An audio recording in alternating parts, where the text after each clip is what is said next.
Welcome to Money Flow IQs, where smart money meets smart learning.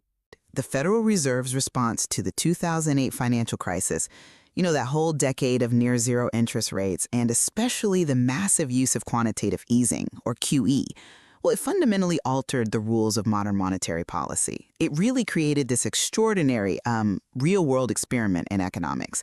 And the results, the economic landscape we have now, it's still something that's fiercely debated. Absolutely. And the central question that really comes out of this pivotal period is about the policy's fundamental effectiveness, or maybe ineffectiveness. Was the Fed's post-2008 unconventional approach primarily a failure because it was, let's say, too timid? Did it lack that credible commitment needed to really restore aggregate demand effectively? Or, on the other hand, was it fundamentally a failure because it was just too aggressive, maybe even reckless?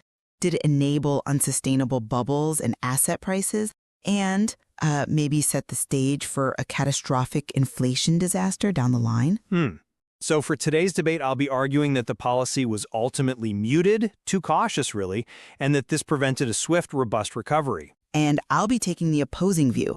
I'm going to argue that the sheer scale of, the balance sheet expansion, the length of time we had those artificially low rates, and the systemic financial risks they created, well, that all amounted to what you could call Federal Reserve mischief, making the policy dangerously reckless right from the start. Okay, so let me lay out my position first.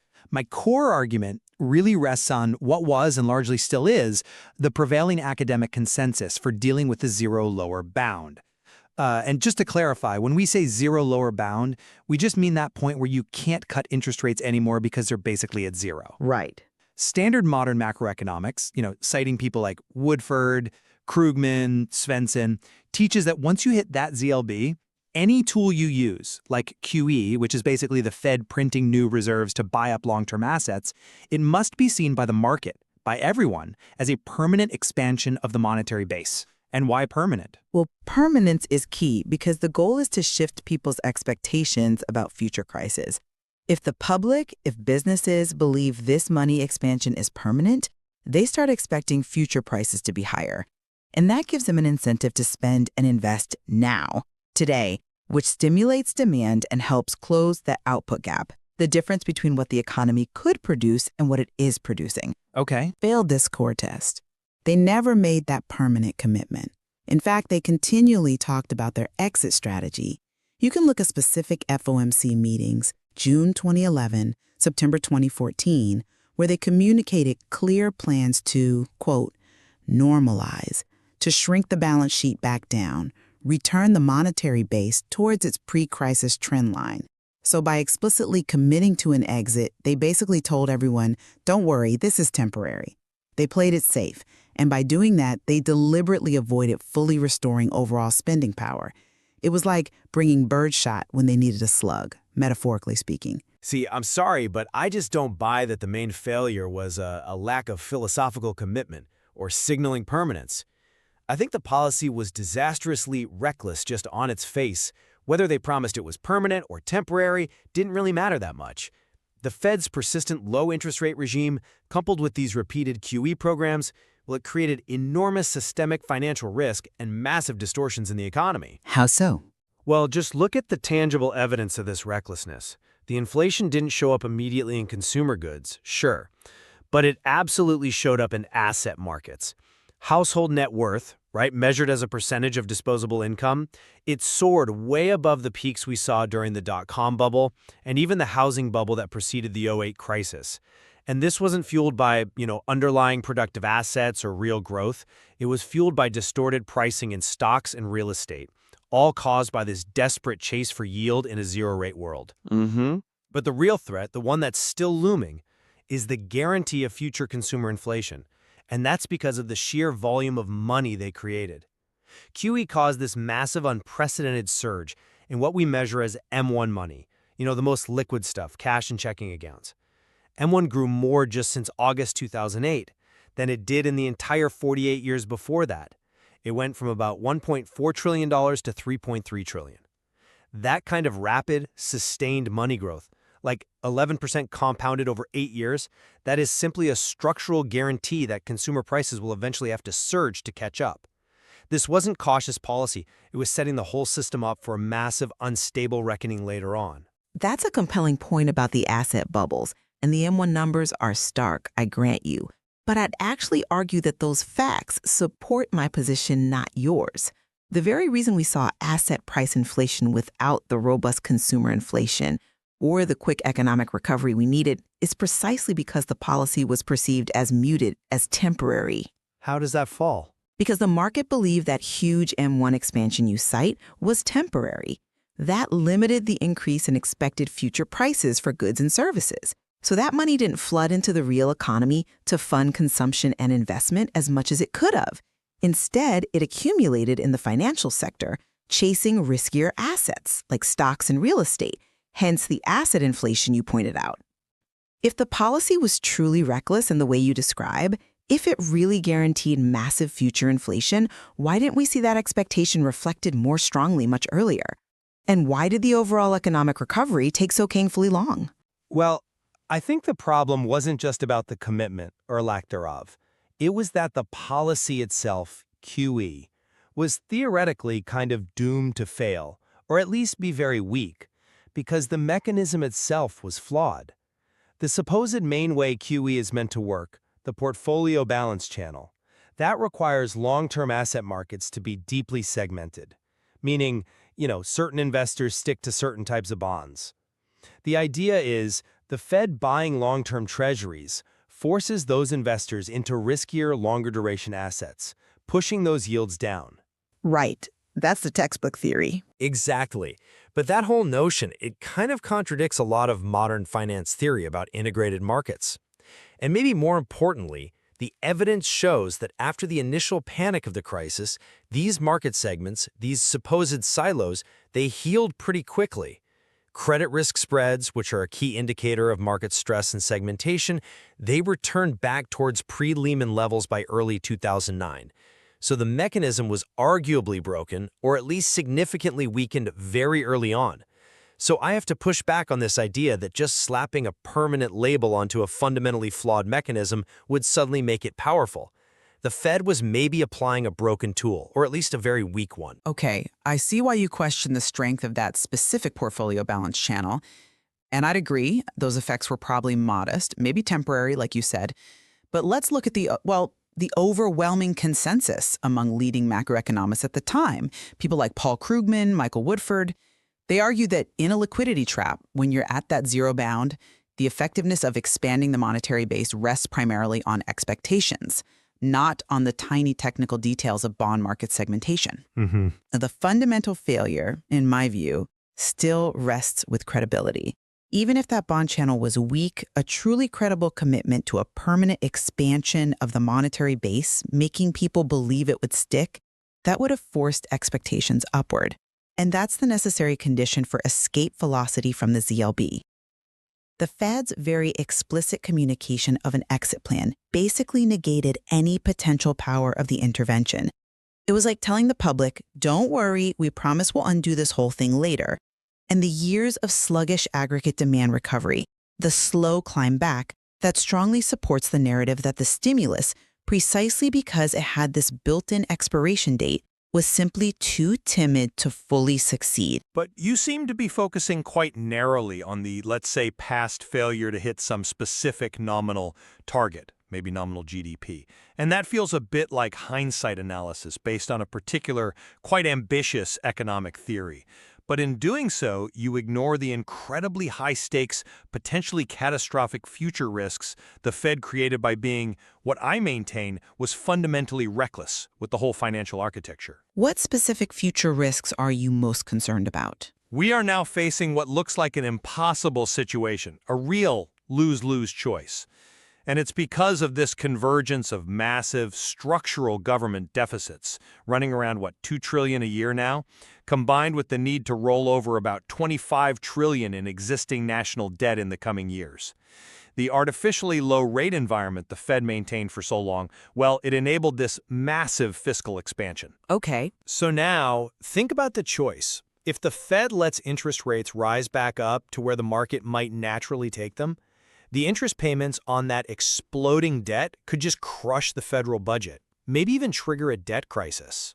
But the alternative, if they keep rates artificially low to help manage the debt service, they're essentially forced to print trillions more dollars to monetize that debt. And that guarantees the runaway consumer inflation I warned about earlier. That $25 trillion rollover figure you mentioned, how can the Fed possibly navigate that without causing massive systemic instability either way? It feels like a trap of their own making. Look, I'm not convinced by that line of reasoning, primarily because if the policy were truly too aggressive in the sense of guaranteeing runaway inflation, the market itself should have reflected that conviction much more strongly in real time. Throughout most of the recovery period, expected inflation, the kind implied by Treasury asset prices like tip spreads, it remained remarkably stable, actually often below the Fed's own target. That directly contradicts the idea that the market universally feared this guaranteed inflationary collapse you're predicting. But the potential was always there. The potential, perhaps, but the market expectation wasn't. And the inherent risk you identify, the unsustainable debt, that's primarily a fiscal risk, stemming from government spending and tax decisions. Now, the Fed certainly enabled it with low rates, I won't deny that connection, but the primary monetary policy failure, as I see it, was sacrificing a faster nominal recovery, sacrificing getting people back to work sooner because they were too afraid of an inflation that, by their own design, by their own temporary commitment, they promised to avoid. A credible, permanent commitment, say to a higher inflation target or a price level target, could have generated demands earlier. It might have closed the output gap more quickly, and arguably that might have reduced the need for such a massive, prolonged intervention in the first place, maybe even leading to a smaller balance sheet in the long run. The policy was structurally designed to be weak, not inherently reckless in its inflationary impact at the time. But the instability is now just baked into the sheer scale of the system they created. We still have the staggering, $6.7 trillion balance sheet, even after years of supposed normalization attempts. And that initial massive increase in M1 money you acknowledged earlier, it's still out there. It hasn't just vanished. It's sitting there, ready to fuel inflation once velocity, the speed at which money changes hands, picks up. But has velocity picked up significantly? Not dramatically yet, but the potential is enormous. Furthermore, the Fed is barely making a dent now. Their balance sheet runoff, the quantitative tightening, it's slowing down dramatically. They went from maybe $25 billion a month down to $5 billion or something. That feels like a meaningless gesture that just allows these underlying inflationary pressures to persist. And remember, they also thought their policy of paying interest on excess reserves, IOER, would effectively curb lending, keep that new money sterile. While required reserves nearly quadrupled, fine, but banks still hold almost $2 trillion in excess reserves. And they're clearly incentivized to make riskier loans that yield more than the paltry IOER rate. The Fed seems to be demonstrating it's structurally incapable, or perhaps unwilling, to shrink that balance sheet fast enough to head off the inflation disaster this ocean of excess money virtually guarantees. Okay, I absolutely acknowledge the massive M1 increase and the sheer size of the balance sheet. Those are undeniable facts. However, I want to bring it back to the core concept again. The issue isn't just that there's a lot of M1 money floating around. The crucial part is that the market fundamentally didn't believe the Fed was serious about letting that money stick around permanently to actually drive prices up consistently. They expected the clawback, the normalization. And that's why banks held so much of those funds as sterile excess reserves, because they didn't see a profitable, sustainable lending or investment boom fueled by permanently higher demand. They parked the cash instead of pushing it into the real economy. But the management capacity is surely strained now? Well, the Fed itself has done studies suggesting that even with potential capital losses on their bond portfolio as interest rates rise, the total profits they accumulated during the QE low-rate period should comfortably offset those losses. So their operational independence to manage the balance sheet isn't necessarily compromised in the way sometimes feared. The problem wasn't the M1 size in isolation. It was the conceptual failure, the lack of credible commitment that this M1 growth represented a permanent shift, a permanent increase in the price level path needed for a full recovery. Had they committed credibly, say to a price level target, that money likely would have had the intended effect on velocity and spending much earlier. So in summarizing my position, I think the Fed's primary mistake was, well, intellectual timidity. It was cautious thinking, playing it safe when the economy really demanded boldness. They operated under a perhaps flawed new Keynesian model that maybe downplayed the importance of money supply itself and, crucially, committed to only a temporary monetary base expansion. And by doing so, they purposefully, or at least knowingly, made their efforts less potent than what was likely required to fully restore the economy to health in a timely manner. The failure was one of execution and fundamentally intellectual commitment. And summarizing my critique, the sheer scale of these unconventional policies, the profound distortion of financial markets through years of artificially low rates, and the resulting massive creation of base money, this fundamentally destabilized the entire system. This wasn't a failure of intellectual timidity. I see it as an act of profound, potentially catastrophic recklessness. It created a systemic credit trap, distorted risk assessment everywhere, and is guaranteed, I believe, an oncoming crisis fueled by that legacy of money growth and financial distortion. The piper will have to be paid. So this debate over the Fed's post-2008 response really illuminates, I think, whether the core failure of unconventional monetary policy was, at heart, a theoretical one, a failure of commitment, of managing expectations, of hitting a nominal target, Or whether it was a practical one, a failure of financial responsibility, maybe, in managing the national balance sheet, ignoring asset bubbles, and ultimately creating enormous systemic risk down the road. and we leave it to you, the listener, to weigh the consequences of those potentially missed opportunities for a faster recovery against the very real risks that were undoubtedly created and arguably still exist within the financial system. Subscribe for more smart money ideas every week.